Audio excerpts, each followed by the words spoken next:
if I want to keep helping people, I have to give from my overflow and not from the cup that's half empty, because then I'm taking away from me. Welcome to Season 2, Episode 2 of the Wealth Conversation podcast. In this insightful episode, I'll be diving into the crucial role that commitment plays in the wealth creation journey. Joining me in today's discussion is Tiritoga Gambe, Senior Wealth Manager at Holborn Assets. Together, we'll be exploring the hurdles that individuals face on their journey to committing to their long-term goals, from battling instant gratification to understanding the significance of trusting the process and the importance of defining one's purpose. We discuss it all. Commitment is actually the fifth step in my Choices Blueprint method, and this method has supported me and my clients on the journey to creating wealth in all areas of our lives. For me personally, commitment is really about embracing one's power. It's about dedicating yourself to becoming the designer of your financial future. And it's also about identifying your values, committing to those values, and then rolling up your sleeves to make it happen.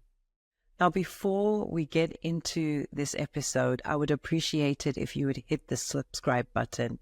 It really means a lot to me and will help me to continue to produce more insightful episodes for you. Welcome, Tiri, to the Wealth Conversation podcast. Or actually, I should say welcome back to the Wealth Conversation podcast. Now, for those who didn't listen to the podcast that we did in, I think it was 2021, can you just give a brief overview of who you are and what you do? Because you were on episode 9 of season 1 of this podcast, which was like one of my very first episodes. Sure. So my name is Tiri Gambe, full name Tiritoga Gambe. I'm now a senior wealth manager with Holborn International. I specialize in tax-efficient international investing, which is tailor-making investment solutions for individual clients. It could go anywhere from retirement planning, can go anywhere to citizenship by investing, alternative investment strategies. Is basically just trying to use the whole investment scales to find a solution that helps somebody get to their ultimate long-term goals. And I have to confess, like, this podcast idea came from something you posted on your WhatsApp status, at least the theme for this episode. And I only started looking at WhatsApp statuses like in February this year. I didn't even know they existed.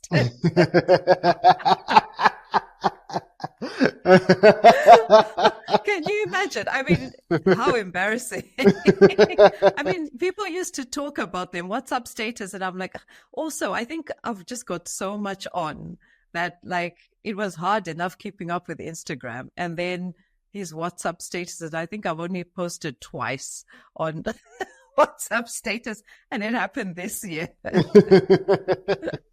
That's interesting. Interesting. But what I've noticed is, like, the stuff you put on your status, it's just, there is so much information that you are giving out for free to those who are in your circle. And that's really, I mean, it's amazing. And I think, keep doing that, because even for me, there's a few things you put on there where I'm just like, actually, you know what, that's a really good point. Or, I need to read up on that article, etc. What sort of comments do you get from people? Yeah, I mean, sometimes people ask if I'm talking about them specifically.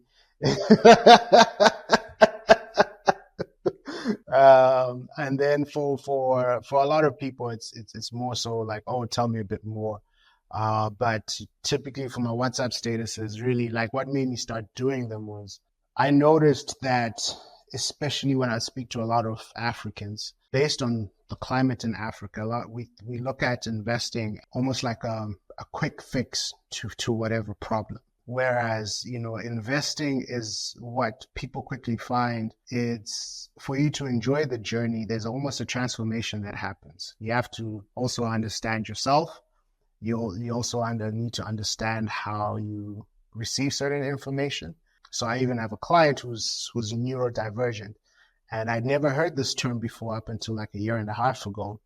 And she's like, yeah, Tiri, when you speak to me, like, it's got to be like this. Or even if I'm signing documents, it's got to be like this. So I had to take a course on being a neurodivergent advisor. And so realizing that in the meetings I have with my clients, whether face-to-face or via Zoom, there's no way I can truly get the intricacies and nuances of everything. So it's a way of just making sure I grow with some of my clients and piquing their interest, and they can read about some of the stuff as and when they're ready. And it also challenges me to not be like a caricature of myself, to not just repeat. So it forces me to keep learning and keep growing. Because I don't, it's very easy to fall into the same sort of like rhetoric and say the exact same things. But I even plan like months ahead. I'm like, oh, this is a new concept, but I don't really grasp it yet. So let me let it sink in and then go from there. Yeah, it's fantastic. I'm learning a lot from you, honestly. There was one post, it was basically around commitment, right? I think it was a screenshot of an exchange with someone where they said something to the effect of, investing is a huge commitment. And this is why people don't invest, because how can you commit to an investment if you can't even commit to a marriage for a long time? For a long time, yes. That actually had me on the floor. That I was rolling on the floor. So you were rolling on the floor. But when I read it, I was like, wow. But you know what? That was actually from a Zimbabwe-based client. And I completely understood, because in certain circles, like, marriage, it's no longer the commitment it used to be. And people don't take it as seriously. So it's just a rite of passage kind of thing. So I completely understood where that person was coming from. Whereas, when Tiri comes with an investment, you're in, like, we're going through the dotting the I's, crossing the T's, but you're in, and once it starts and, you're past that like 30-day sort of like period, like you're in. So it actually like created a lot of deeper discussions from that post, because you realize that for a lot of people, you talk about 15 years and a lot of people haven't had a stable relationship that's longer than 50 years with anything other than maybe their government, or their president or prime minister. And that hasn't been a good relationship at all. All right. So we're almost conditioned to maybe think in 5-year chunks, 6-year chunks, because primary school is this period, high school is this period, university is this period. Then you kind of work, and especially with the way the world is now, you're probably not joining a job and thinking you're going to be there for like 3-4 years. So then here comes Tiri, Mr. Wealth Manager, and we're talking 10-15 years, a concept that is so hard to believe. But that commitment, and it goes back to that transformation. For some people, this is probably their first truly all-in trusting relationship. So it's a bit of an emotional and spiritual journey that they go on once they commit. Especially when markets are volatile, going up and down. And when people are trying to catch that upward trajectory, and it's always like, I've got this lump sum of money, I want to invest it for 1 to 2 years. No, it doesn't work like that, at least in some of these mature markets that we are operating in. And yes, there are some investments that will shoot up if you catch them at the right time. But if you're thinking about true wealth creation, which is what we're talking about here, and generational wealth, you have to think long term. You're so right.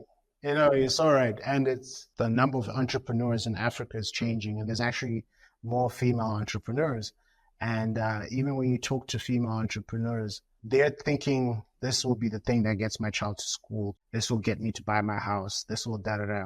But past like 6 years, they're not programmed for that. And they've got more control of that. And then now when you go to mature markets where so much is out of your control, and I'd love to hear, Tsitsi, from your experiences, because you've been in the UK most of your career.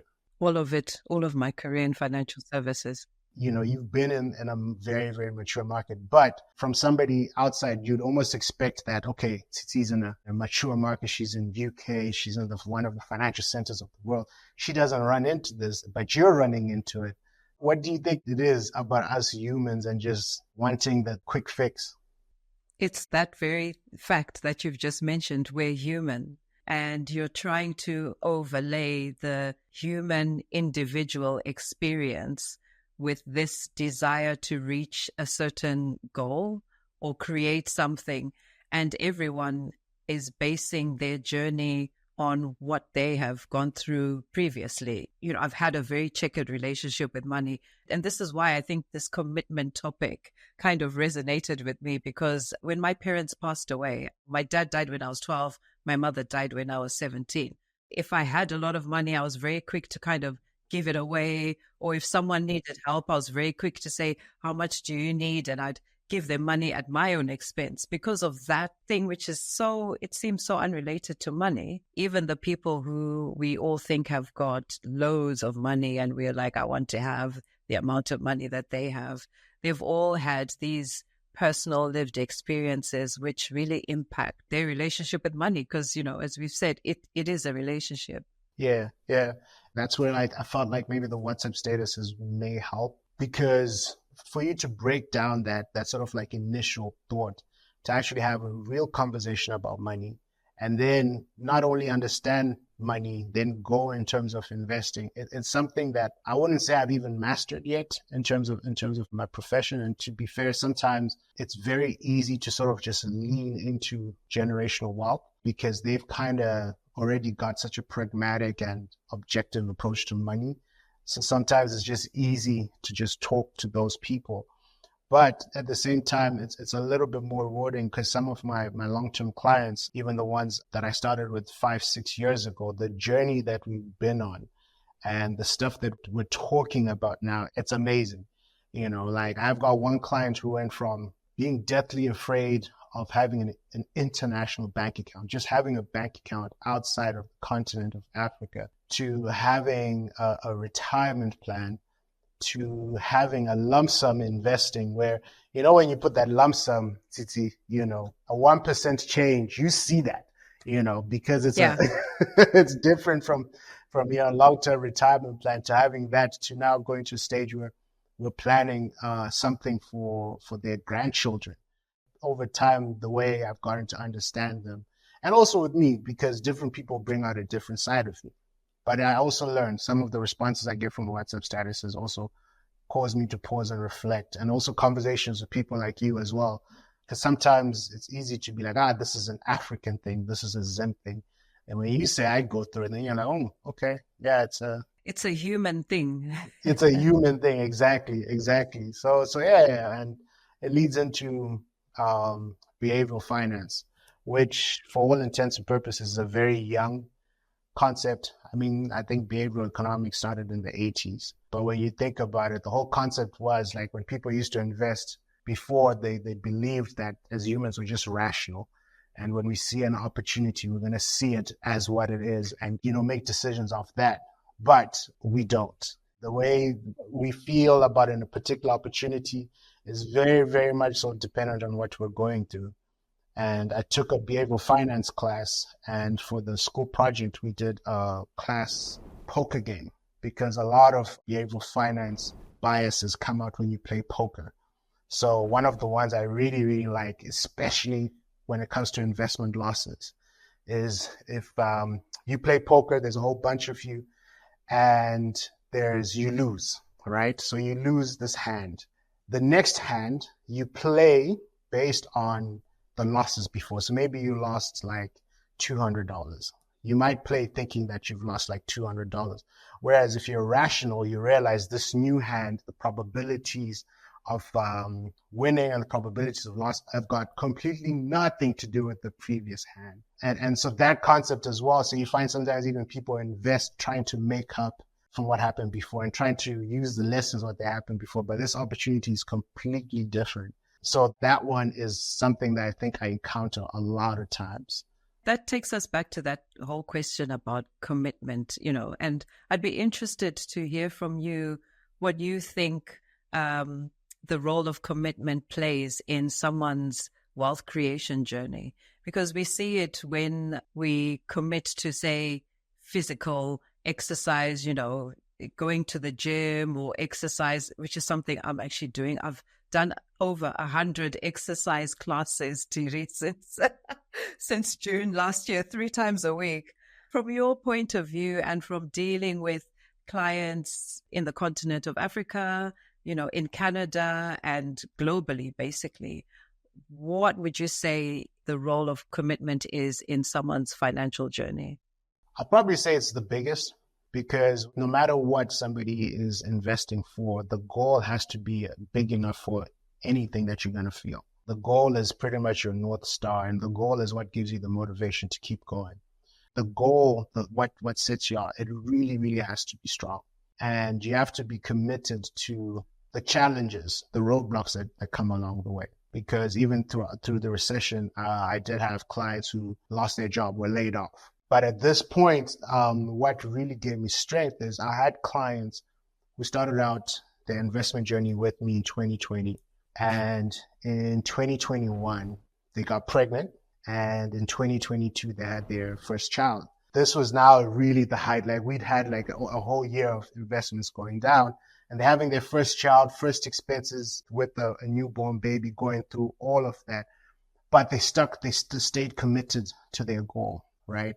And that was because the goal was always to ensure that they had an education plan even before they started having kids, right? And once they had the baby and they're holding the baby, it was like a constant reminder of why they were doing it. The client, the father, he even joked, he's like, Tiri, I stopped going for marathons. I stopped buying suits because, I needed to make sure the baby was okay. But I never stopped doing my education plan. I would literally not go to the Victoria Falls Marathon. We canceled vacation because we were like, we need to ensure that the baby's okay and the education plan is okay. And now, the funds are up. They recently told me that she's expecting baby number 2. That was like just reconfirmation from my side that when the goal is big enough, you stick to the plan. On the flip side, I also learned that sometimes our relationship with commitment, it's exhausting. Being constantly reminded that we're committed to something for some people becomes very, very exhausting. It's almost like the exercise and diet example. It's like, you've been doing so well and you've, spent 3 months of saying no to dessert and, no to drinks, and you've been going to the gym, you've been doing everything. And then some days you're just like, screw it. And you end up eating 3 months worth of calories. Sounds like you've been in my house. And I think for me, that's also now where I'm challenging myself to also learn about that. Maybe we're looking for a certain level of validation. And when we're not getting it consistently, our level of commitment becomes weaker. I don't know. I don't know what you think. Yeah, it's interesting. I always wonder about, when we went through the pandemic, we were all locked down and we came out. There was this kind of shift that happened and technology just kind of went through. I guess the point I'm trying to make is the speed at which things have been changing, I think has also made it difficult for people who may have found it very difficult to kind of commit to something long term, because now things are changing so quickly. So, people want quicker rewards from their investments. They want to be able to do things much quicker in terms of setting up an account or speaking to someone. People get frustrated so easily. I mean, there was instant gratification before, but now people just want it like immediately. And I sometimes wonder, have I kind of lost sight of how things actually should work and that there are processes to everything? People are thinking really about the next 6 months, the next year, and not, as we know, you have to make it a long-term thing. So I guess another angle is just thinking about, we're all living somewhere in a house, in a flat, whether you own it or you're renting it. Before you even commit to putting money into that property, you're always going to go and have a look, understand, and the things you want to make sure are, is it built on a strong foundation? Is it sturdy? You want to make sure that you're moving into somewhere that is not going to fall apart. We should have that same mentality. But understand that for you to be able to walk into that property and say, I'm going to live in it, some people had to be digging the hole in the ground for that structure to stand there, right?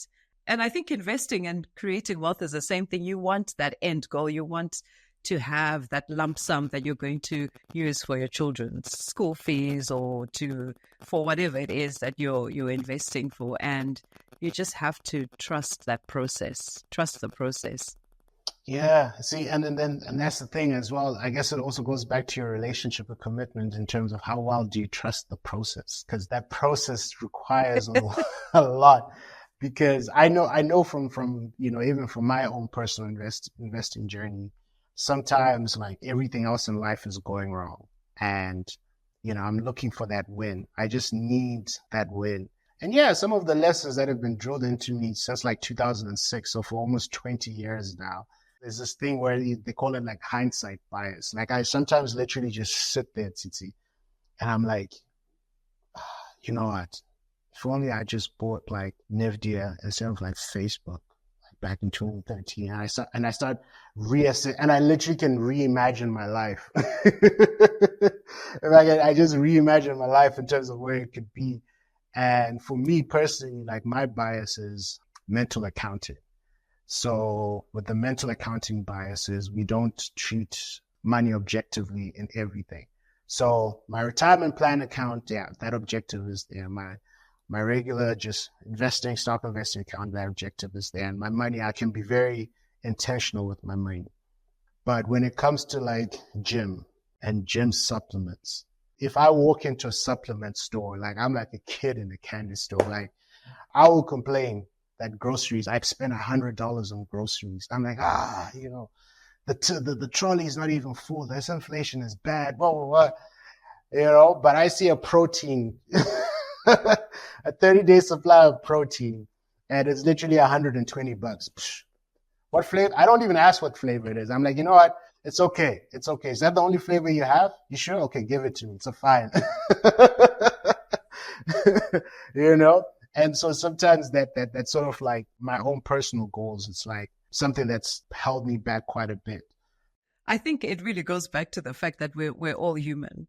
And I mean, I'm the same when it comes to, it may sound very stereotypical of a female, but, when it comes to certain items of clothing, I don't care.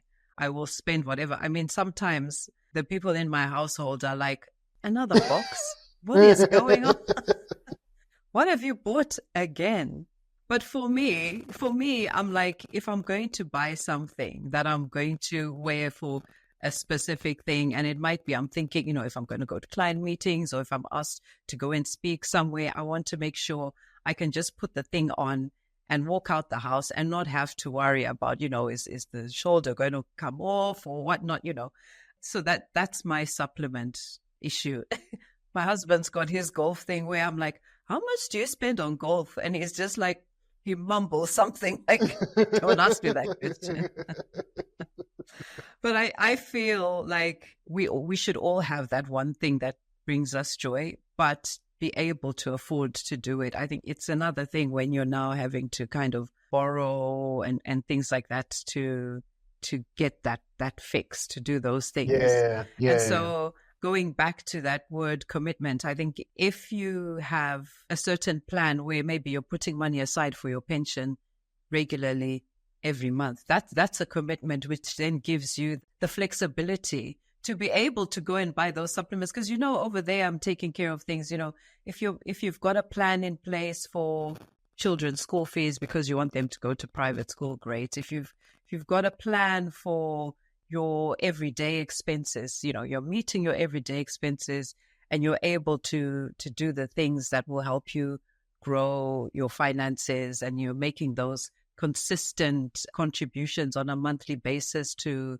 things like an ISA or an investment plan or your pension, and you're not going into a lot of debt that you can't manage to buy your supplements, and in my case, my clothes and stuff, then I actually think it's fine.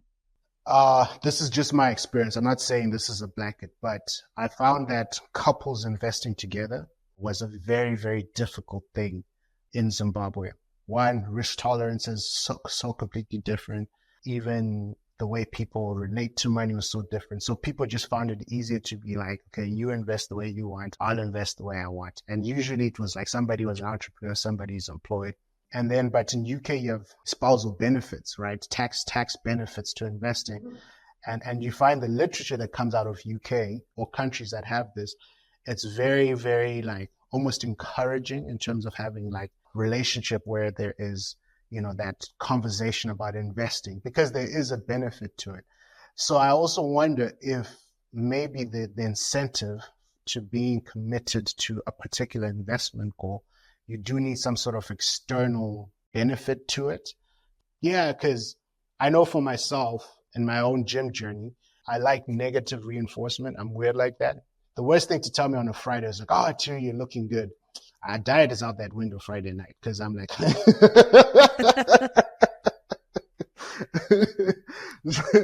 so it's really those things where I feel like I'm failing. I'm not going towards my goal. That keeps me consistent. So there is that little bit of negativity there, that sort of negative reinforcement that keeps me going. And I wonder if there's something in terms of investing that maybe the environment you're in does not reward you for being committed. Could it be? I don't know. That's a very interesting point. What I tend to see is more often than not, it's one person who will, say, okay, this is what we're going to do. And the other person just comes along with it, sign on the paperwork, and then they're not involved anymore. But they're going to get the tax benefits, some of the reasons why people get married later on in life, sometimes for the tax benefits. But, they may have been in a long-term relationship for a very long time, and then they've decided, let's formalize it. And one of the benefits is you get these spousal benefits that you are mentioning. But for some people, the whole investment piece is so far away, and they're still working on simple things like having 3 months worth of savings or 6 months or a year, or even just paying off that debt that they've accumulated. There's a certain level of commitment, consistency and discipline that they need to have. I mean, I've certainly experienced it when I was trying to manage my debt. And so I wonder, have there been any WhatsApp statuses that you've put up about the tips on how to stay committed, or what you have done in the past to stay committed? Yeah, that also goes back to understanding of self.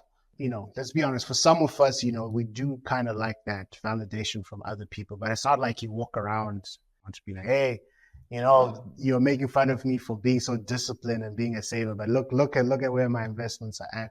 Something that I've challenged people to do is to give themselves small wins. And going back to like what you said, like we reach a very small goal, right? It's minuscule towards the long-term thing, but the fact that you're stuck to it, hey man, treat yourself to a night out. Go have that wine, go have that spa day, go have that something just to, reward yourself. One thing I've also started doing, especially for my clients that are parents, is see what knowledge you gained over the investment journey and have that conversation with your children and see from the questions that you're getting, have you gone into a stage where you can explain exactly what you're doing and your child understands? Because essentially, I think for me, a big thing is legacy, especially with parents. Your children are constantly watching. And those money habits, Tsitsi, they form at such a young age, right? Whether you're a giver, whether, you've got anxiety about money, that's formed at such a young age. So as a parent, if you're investing, you actually have a great responsibility in terms of incorporating your children and giving them a healthy relationship with money as well. So that's also something that I've started.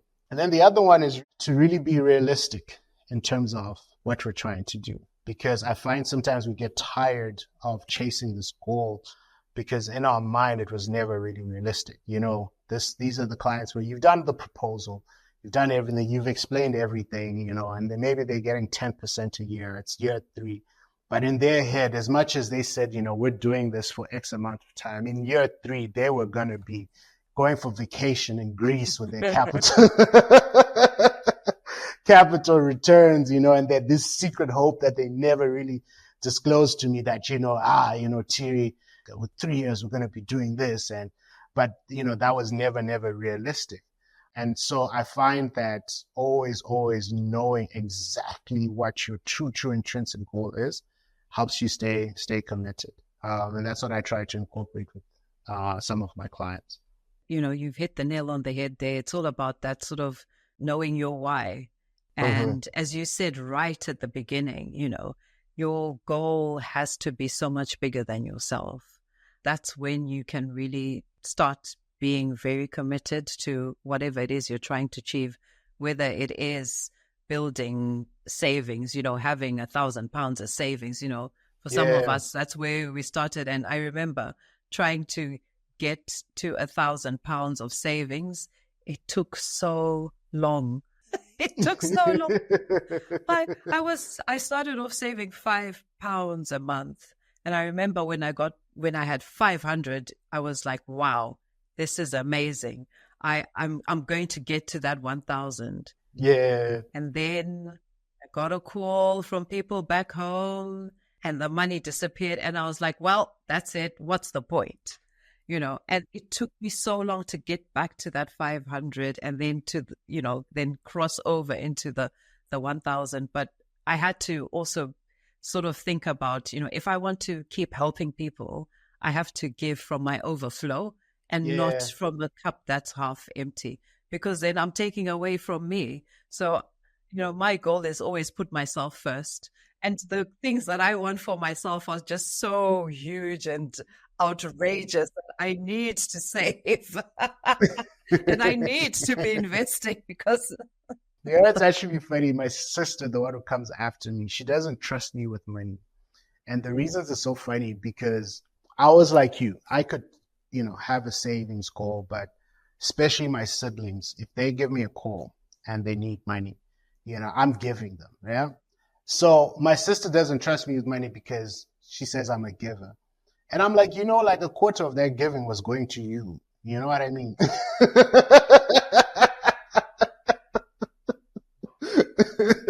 So now you don't trust me with money because it's very interesting because it's like, for me as a big brother, I'm like, I was getting some sort of like validation being able to be there. But for my sister, she was just like, this guy is terrible with money. And it's gone to the point where like, yeah, she reads my WhatsApp statuses, but I don't think she'll ever have me as an advisor because she just thinks I'm terrible with money. Well, I think it's probably safe not to have a family member as your advisor. The relationship is too close. Exactly. Tiri, thank you so much. I've really enjoyed this conversation, as I always enjoy our conversations, even if I just give you a call. For sure. Yeah, and I think we'll be having more conversations. I would like to know from you, what is the one wealth conversation you would like anyone listening to this podcast to have? Okay. I think, you know what? The best investment you can make is investing in yourself. Part of all these biases and everything that we've been talking about is the way you are right now in terms of your financial journey. You got there based on the perspective and the knowledge you know. To get to the next level, you're going to need a wider perspective and a different version of you. So invest in yourself, read the books, right? Listen to podcasts like this. There's so many investing podcasts, and you find somebody that speaks your language and that challenges you to see something different, because a lot of opportunities that we miss them because our biases force us to see like this. Well, no matter where you are, the next stage, I think, requires a completely different perspective, because what might seem safe to you right now is probably not even safe, because, it was safe for your parents as an example. But it might not be safe for you. Or what might seem risky is actually probably a safer thing for you. So invest in yourself, no matter where you are. Yeah, that's what I'd say. I love that, Tiri. I really love that. And you've just reminded me of that saying that, the greatest risk sometimes is doing nothing. 100%. Look at money in a different way and understand ourselves first. Like Tiri said, start with yourself, get to know yourself. And sometimes it's hard, but it's also a journey. Yeah. Yeah. But Tsitsi, I would like to take this opportunity to just say you are an inspiration, especially being a Zimbabwean born woman. And now, you're just killing it in the UK. It's amazing. So keep doing what you're doing. We're watching, those tough days and you feel like, giving up. Just know that we're rooting I'm definitely rooting for you because you're an inspiration. Thank you so much, Tiri. Yeah, there have been some tough days, but I think this particular podcast I'll keep listening to when I'm having those tough days. Stay committed, stay committed, stay. Yeah. The goal must be bigger than yourself, because it's so true. And I think I had paused the podcast for a while, but it was that goal that made me start up again. And I was like, I want to do it differently. I want to try and do it bigger and better and reach more people. So thank you so much for that. It's given me a bit more energy to do the next one and the next one. Keep going. Thank you, Tiri. I know I said my last question, but where can people find you if they want to get hold of you or get some of those nuggets that you keep dropping every day? Sure. I think easiest thing is find me on LinkedIn. So Tiritoga Gambe. And I'm going to be working on twisting Tsitsi's arm with a very, very big schedule because I don't think we've done a webinar together in like 3 years. No, we haven't. Yeah, it's been over 3 years. And I think it'll be great to do one major one. We'll figure it out. And that way we'll be even more accessible to more people. Yeah. You organize it, give me the topic, and I'll be there. Yeah, great, Tiri. Thank you so much. You're very, very welcome, Tsitsi. Thank you for tuning in to the Wealth Conversation podcast. Don't forget to hit the subscribe button and leave a like if you enjoyed this episode. I love hearing from you, so please leave me a comment about today's discussion, as well as any topics you would like covered in future episodes. Until next time, stay wealthy in mind and spirit.